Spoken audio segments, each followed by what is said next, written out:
일촉즉발. 오늘도 헌법재판소 앞은 아슬아슬한 상황이 이어졌습니다. 삶은 계란이 눈에 맞았으면 어쩔 뻔했습니까? 계란만 가져왔겠습니까? 흉기를 가져오진 않았을까요? 그리고 그게 돌멩이였으면 어쩔 뻔했습니까? 네가 운전거리냐? 여러분 들으셨죠? 저 욕설을 퍼붓고 모욕을 한 저 구구를 즉각 체포하라! 체포하라! 체포하라! 체포하라! 윤석열 대통령의 파면을 촉구하고 있는데 윤 대통령 지지자가 스피커를 통해서 모욕적인 언사를 쏟아낸 겁니다. 어제 누군가 백혜련 의원 얼굴에 달걀을 던진 데 이어서 불미스러운 일이 또 생긴 겁니다. 긴장감이 고조되는 가운데 경찰버스 주유구에는 자물쇠를 다는 모습이 이렇게 포착되기도 했습니다. 만일의 사태를 방지하기 위한 걸로 보입니다.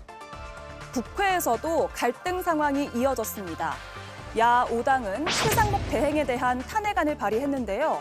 국민의힘에서 이에 대한 비판과 함께 이재명 대표의 망언집 출간으로 맞받은 겁니다. 최상목 고난된 개인에 대한 겁박을 넘어 나라 전체를 절단내겠다는 의도와 다름없습니다. 이에 저는 오늘 이재명 망언집 초판본을 여러분과 함께 공유하고자 합니다.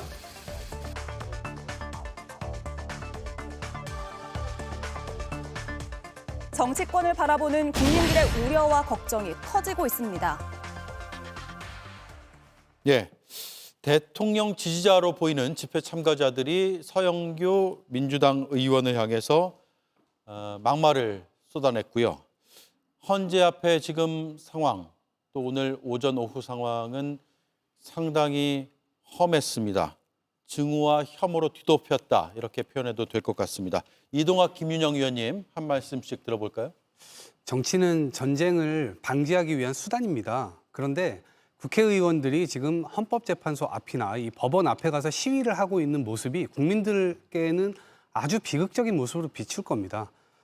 정치가 완전 사라졌죠. 정치의 사법화가 됐고요. 사법의 정치화가 됐습니다. 그러다 보니까 정치인들끼리도 부닥치지만 시민들 간에도 굉장히 크게 부닥칠 우려가 지금 있습니다. 예.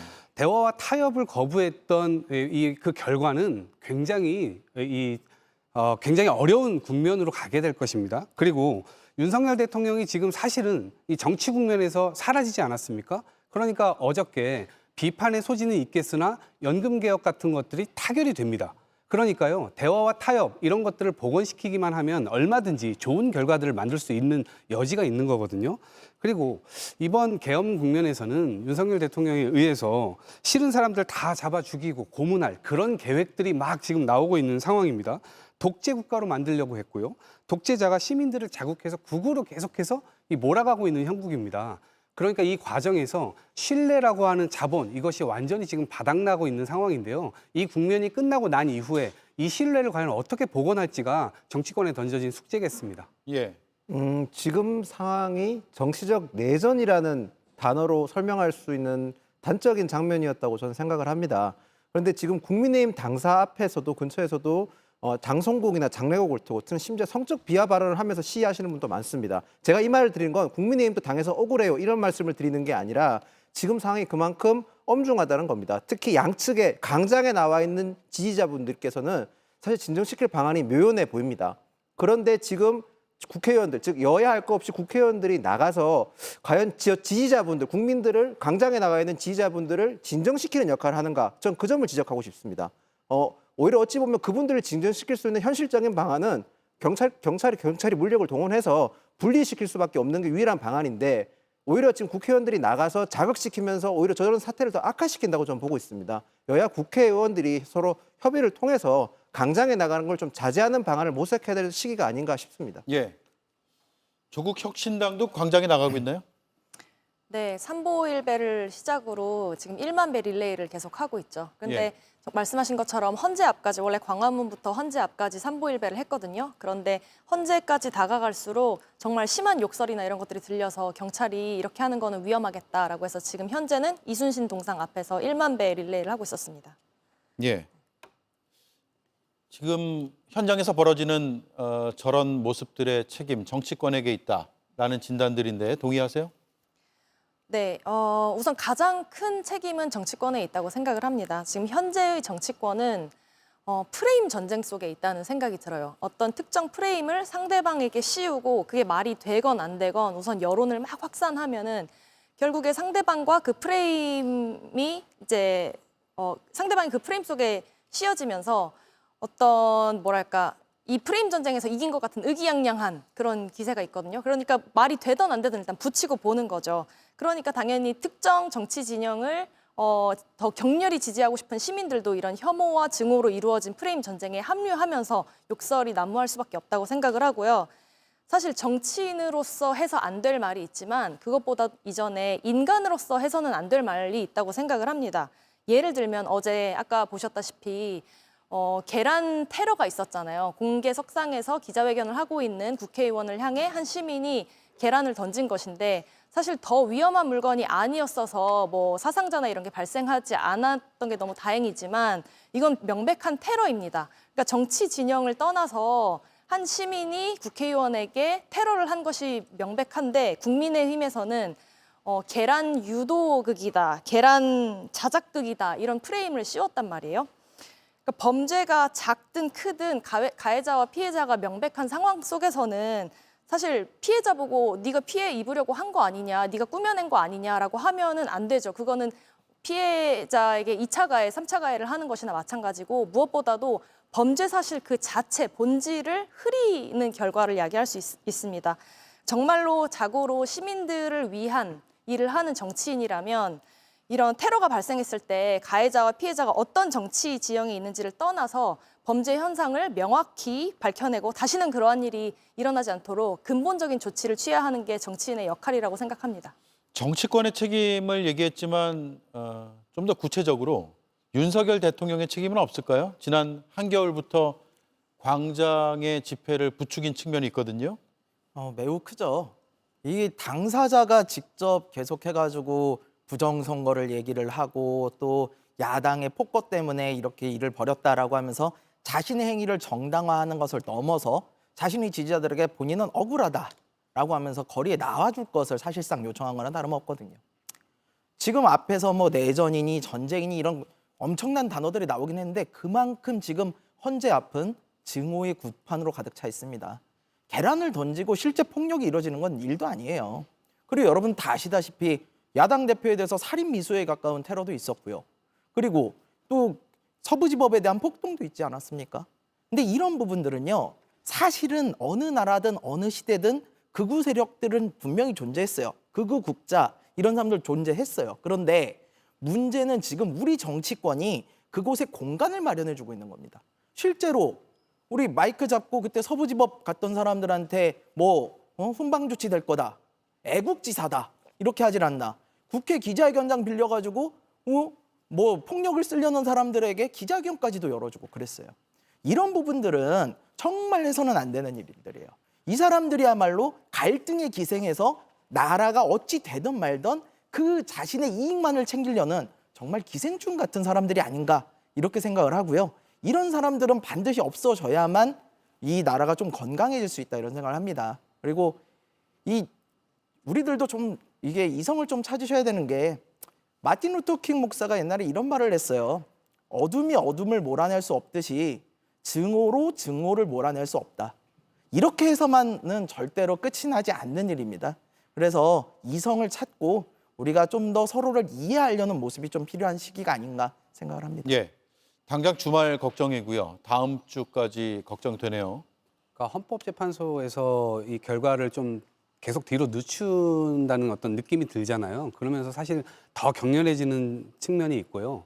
윤석열 대통령이 이것을 승복한다는 메시지를 내지를 않고 오히려 애국 시민들과 끝까지 싸우겠다. 그러니까 잘못된 시그널을 계속 주니까 마치 그러한 저항을 하고 있는 사람들이 애국적인 시민으로 포장이 되다 보니까 오히려 이런 것들이 좀 선동되는 측면들이 더 크다고 생각되고요. 윤석열 대통령은 헌법 수호 의무에 첫 번째이자 제일 마지막 자여야 돼요. 자기가 본인이 대통령이잖아요.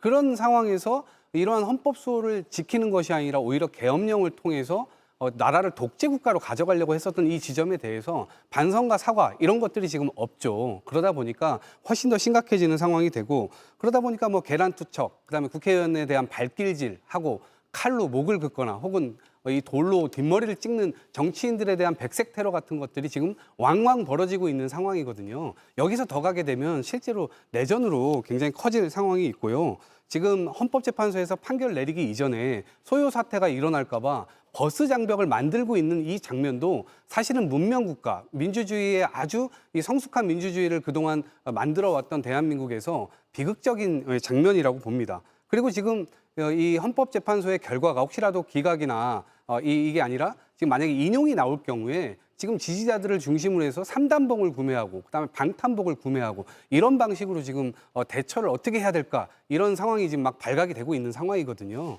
이런 것들은 당연히 온당하지가 않고요. 지금 이 부분에 대해서는 명확하게 선을 좀 그어주는 것이 필요하다. 집권 여당은 책임을 좀 더 보여주시고 그 책임을 좀 이행하도록 만드는 것이 굉장히 중요하지 않을까 싶습니다. 예, 이 시각 헌법재판소 인근의 CCTV를 보고 계십니다. 멀리서 봤을 때 또 헌재를 바로잡지 않는 각도에서는 나름 평온해 보이고 일상인 것 같아 보여요. 하지만 저 인근에서 굉장한 증오와 혐오가 벌어지고 있고 막말, 폭력까지 이어지고 있는 상황입니다. 그리고 어제 계란 투척 사건이라고 불리는 폭력 행위에 대해서 대통령 측의 한 인사가 자신의 페이스북에 이런 글을 썼습니다. 명백히 자작극이거나 99% 유도극이다. 윤상현 국민의힘 의원은 일각에서 제기하는 것을 그 말을 빌어서 하는 식으로 글을 쓰긴 했지만 자작극이라는 표현을 쓰기도 했습니다. 너무 나간 거 아닐까요? 일단 먼저 이동학 최고위원님 말씀에 한번 덧붙이고 싶은 말이 있다면 국민의힘에서 지금 강장에 나가신 분 진정시켜야 되는 거 집권 여당으로서 해야 되는 점 충분히 공감을 합니다. 근데 민주당도 거대 야당으로서 지금 지도부 차원에서 집회도 하고 있지 않습니까? 근데 그 집회 현장에서 굉장히 거친 언행이 많이 나오고 있습니다. 그런 점에서는 민주당 역시도 어느 정도 진정시킬 의무가 있다는 점을 저는 말씀을 드리고 싶고 예. 이 계란 투척 사건 같은 경우는 발언 자체가 저는 굉장히 부적절하다고 생각을 합니다. 특히 석동현 변호사 같은 경우는 물론 저희 당 당원은 아니지만 어쨌든 대통령 측 변호인이기 때문에 저런 말을 하는 게 굉장히 자극할 수 있다는 점에서 굉장히 저는 적절하지 않다고 생각을 합니다. 물론 윤상현 의원은 석동현 변호사와 좀 다른 결의 얘기를 했었습니다. 저 얘기를 끝까지 들어보면 자작극의 가능성을 제기하면서 경찰의 엄정한 수사를 좀 촉구한 면이 있는데요. 물론 경찰의 엄정한 수사를 촉구하면서 선입견 없는 수사를 촉구했지만 지금 제가 과거에 말씀드린 적이 있는데 지금 시점에서는 국민들에게 어찌 보이고 어찌 들리는지도 굉장히 중요합니다. 저런 발언 자체가 본인의 의도는 엄정한 수사를 촉구했다고 하지만 충분히 오해할 수 있는 상황이고 자작극이라는 자극적인 단어를 썼기 때문에 야당이나 민주당 특히 실제로 테러를 당한 민주당 의원들 같은 경우는 충분히 문제 제기할 수 있는 발언이라고 생각을 합니다. 국회의원들이나 저런 대통령 측 인사들께서는 변호인단 측에서는 저는 자극적인 발언을 자제하는 게 전 맞다고 생각을 합니다. 예. 페이스북에 글 맥락을 쭉 보면 경찰이 좀 철저하게 수사해달라라는 점도 분명히 담겨 있긴 한데 정치인이 어떤 용어를 선택해서 쓰느냐, 특히 단어를 어떤 단어를 쓰느냐, 이건 인용의 가능성도 있고 악용의 가능성도 있습니다. 부적절하다는 비판이 굉장히 많이 쏟아지고 있는 상황입니다. 야 5당이 최상목 권한대행에 대한 탄핵소추안을 결국 발의했습니다. 어떤 취지인지 일단 들어보고 이야기를 나누겠습니다.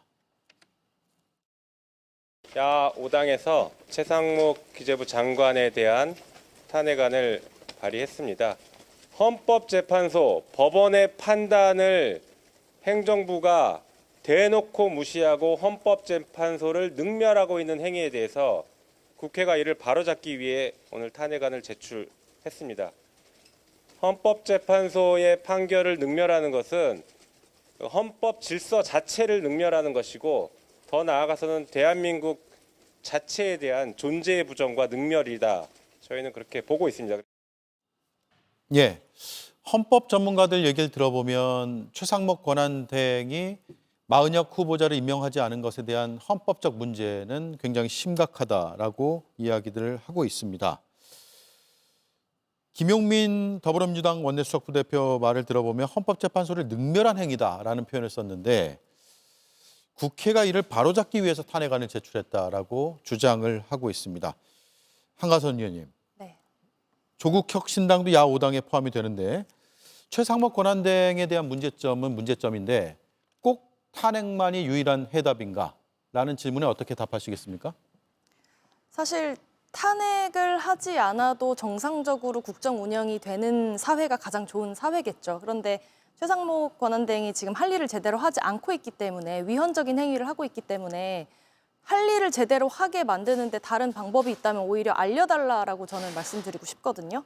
그러니까 정말 이 최상목 권한대행은 자의적으로 헌법재판관, 국회가 선출한 재판관 3명 중에 자의적으로 2명만 임명을 했잖아요. 그리고 한 명은 배째라는 식으로 임명을 안 하고 있습니다. 이것에 대해서 사실 헌법재판소가 또 한 번 판결을 내렸죠. 이건 명백한 위헌이다라는 판결을 내렸는데 내린 지 지금 3주가 지났습니다. 3주 동안 아무것도 안 하고 있기 때문에 할 일을 제대로 하고 있지 않아서 정말 제대로 국정 운영이 되지 않고 있기 때문에 이런 탄핵을 할 수밖에 없는 상황이라고 생각하고요.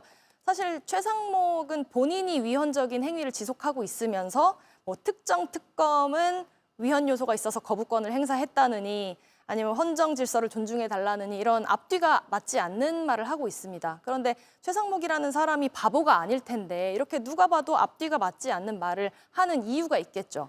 윤석열이랑 한 통속이기 때문입니다.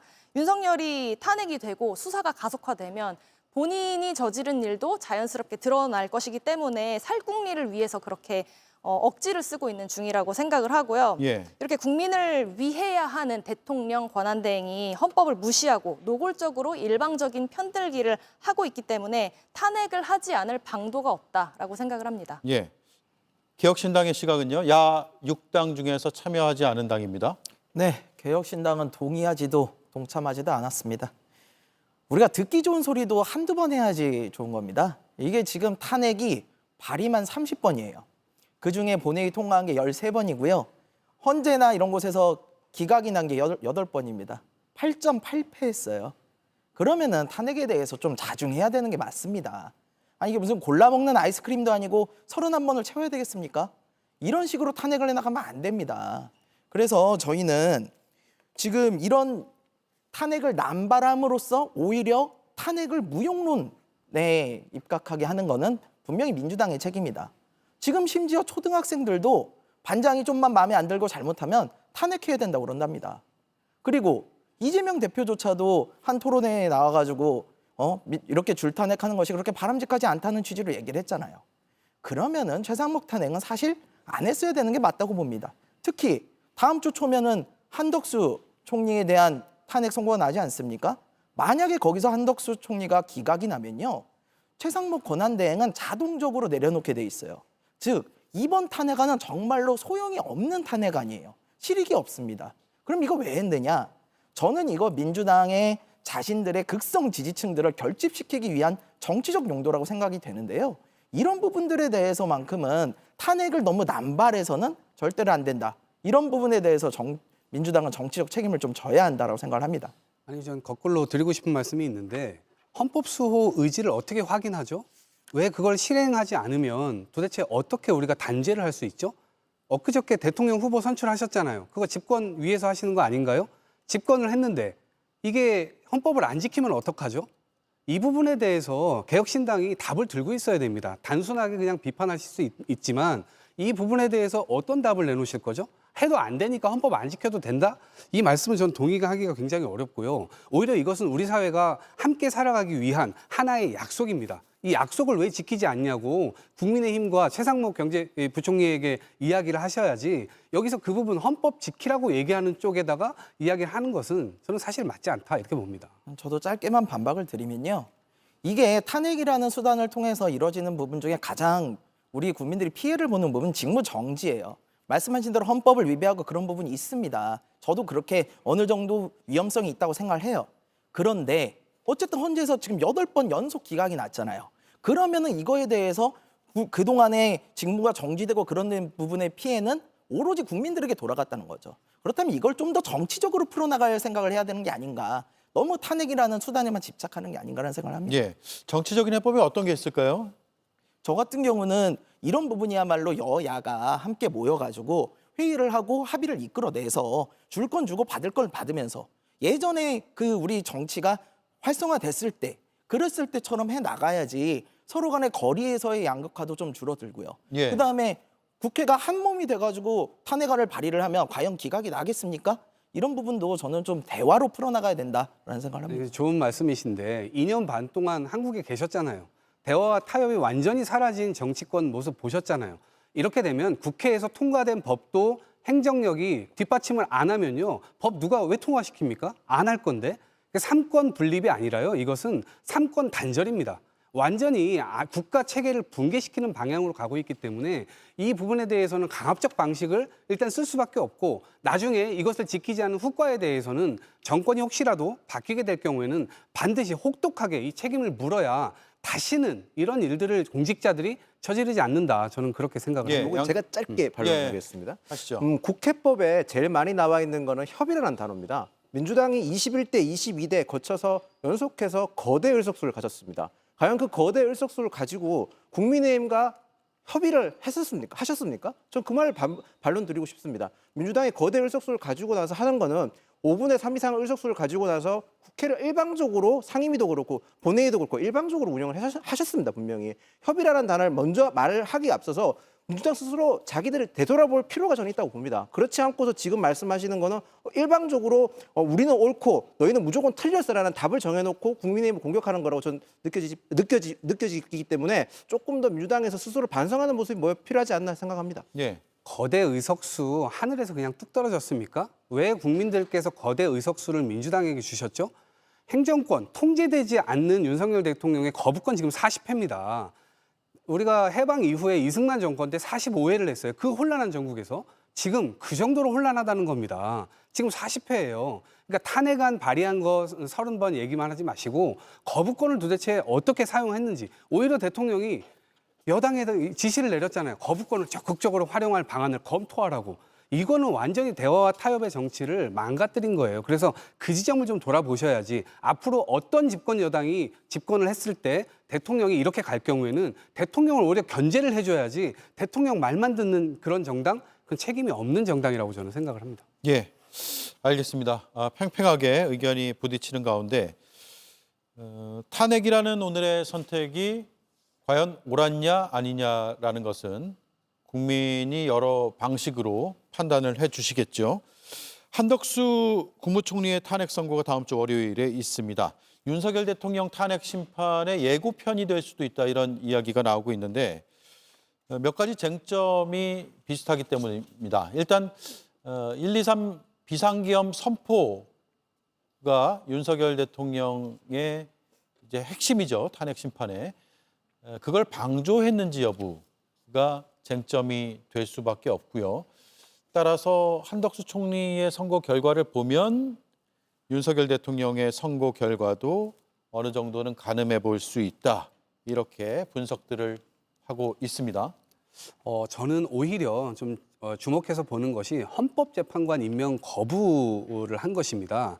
국회에서 추천권을 완전히 형해화시킨 것일 뿐만 아니라 헌법재판소 이 재판소를 무용화시키려고 했던 것이었거든요. 그것은 내란을 저질렀던 그 혐의자에 대해서 탄핵 소추안이 됐고 그래서 윤석열 대통령의 혐의에 대해서 심판을 내려야 되는데 그 심판 자체를 망가뜨리려고 하는 의도가 그 저간에 깔려 있기 때문에 대단히 좀 불순하다라고 생각을 합니다. 예. 그것이 지금 방금 말씀하셨던 12.3 비상계엄 선포를 방조했던 적극적으로 하여튼 말리지 않았던 부분하고요. 5번째 밑에 있는 내란 상설특검 임명을 회피했던 것. 이건 역시도 연결되어진 얘기거든요. 그렇기 때문에 저는 책임이 굉장히 크다 생각하는데 헌재에서는 지금 이거 기각된다 이렇게 예측을 하시는 분들이 많은데 헌법재판소에서 만약에 이러한 사안에도 불구하고 기각을 내린다라고 할 경우에는 앞으로 국회 추천권 이런 것들이 계속해서 형해화될 수 있다는 것을 의미하고 이는 곧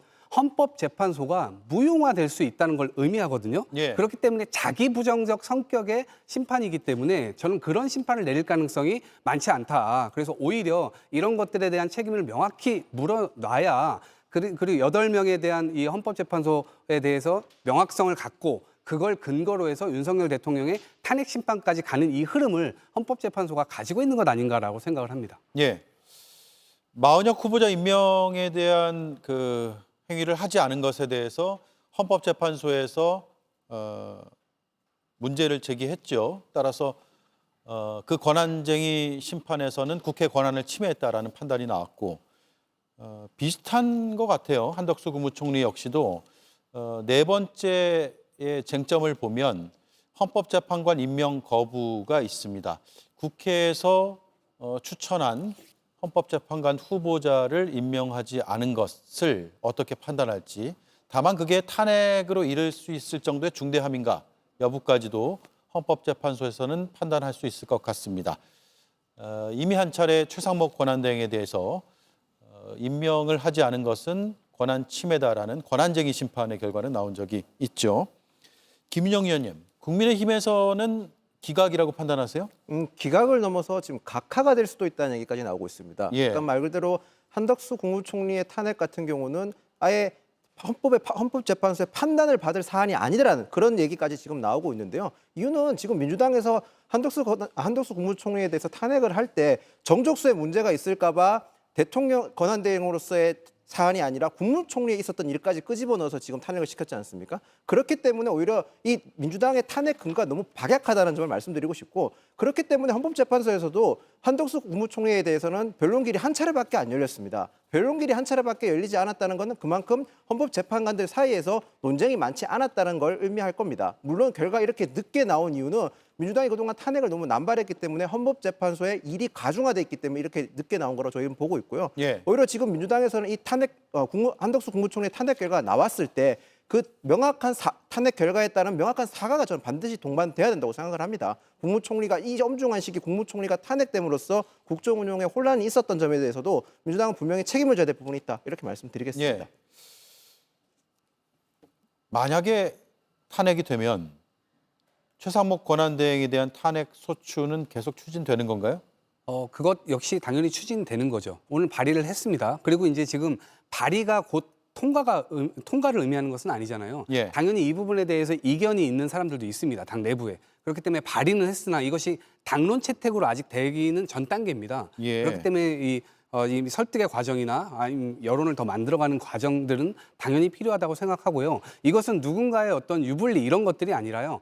헌법을 지켜야 된다는 우리 공화정의 약속입니다. 그렇기 때문에 그런 관점에서는 이 자세와 태도를 계속 견지하지 않을까 싶습니다. 예. 만약에 탄핵이 된다면, 그리고 최상목 권한대행에 대한 탄핵안이 통과가 된다면 대통령은 직무정지, 총리는 파면, 경제부총리는 직무정지, 사회부총리가 그러면 권한대행을 다시 이어받는 그런 상황까지도 이어질 수 있어서 다음 주 월요일을 일단 결론을 잘 봐야 될 것 같고, 또 하나는 야 5당이 탄핵 소추안 발의는 했지만 실제로 본회의에 올리는 단계까지 얼마나 시간이 걸릴지, 통과할 것인지를 지켜봐야 될 것 같습니다. 마지막으로 김성열 위원님. 네. 총리는 복귀하고 대통령은 탄핵될 것이다. 그런 수순으로 갈 것이다. 이런 전망이 시중에 많아요. 네, 저희도 그렇게 보고 있습니다. 아까 말씀드렸듯이 한덕수 총리에 대한 탄핵은 분명한 무리한 지점이 있어요. 그러니까 이제 탄핵이라는 것은 뭐냐면요, 파면에 이를 정도의 잘못을 했느냐예요. 일반적인 잘못으로는 안 돼요. 그래서 헌재가 계속해서 위헌성이 조금씩 있었음에도 불구하고 기존의 8명에 대해서 다 기각을 한 거예요. 이럴 파면까지 이를 정도는 아니다. 저는 한덕수 총리에 대한 부분도 마찬가지라고 봅니다. 지금 파면에 이를 정도의 이런 잘못을 한 사람은 딱 한 명이에요. 누굽니까? 윤석열 씨입니다. 그래서 한덕수 총리가 기각이 된다 하더라도 대통령 탄핵은 별개로 갈 거예요. 왜 그러느냐? 아니, 어떤 대통령이 국회에다가 군대를 보내가지고 침탈을 하는 행위를 합니까? 이거를 만약에 탄핵을 기각시키거나 하잖아요. 그럼 어떤 일이 벌어지냐면 계엄 면허증을 주는 거예요. 그냥 너 마음에 안 들면 언제든 계엄. 그럼 무슨 일을 하느냐? 언론은 검열받고 정치활동은 금지되고 전공인은 처단당하는 거예요. 이러면 이게 무슨 민주주의 국가입니까? 그냥 북한 독재 국가입니다. 그래서 이런 부분에 대한 부분은 너무나 명확하기 때문에 헌재가 책임감을 가지고 조금 더 빨리 결론을 내줘야 된다라는 생각을 하고요. 지금 민주당은 한덕수 총리를 왜 빨리 선고를 하느냐, 탄핵에 대해서 윤석열 씨 먼저 해야지라는 부분에 대한 비판을 좀 하고 있는데요. 예. 저는 지금 민주당이 이런 거 비판해서는 안 된다고 봅니다. 왜냐하면은 지금은 이런 비판이나 이런 걸로 인해서 민주당마저 헌재를 흔들면 안 돼요. 지금 국힘에서 헌재를 계속 흔들지 않습니까? 지금은 그럴 때가 아니고 윤석열 탄핵을 앞두고 헌재에 대한 승복의 분위기를 쌓아가야 될 때입니다. 그래서 민주당도 이런 부분은 좀 자제해야 된다라는 생각을 예. 합니다. 오늘 김성열, 이동학 의원 두 분의 긴장감이 상당히 높은 날인 것 같습니다.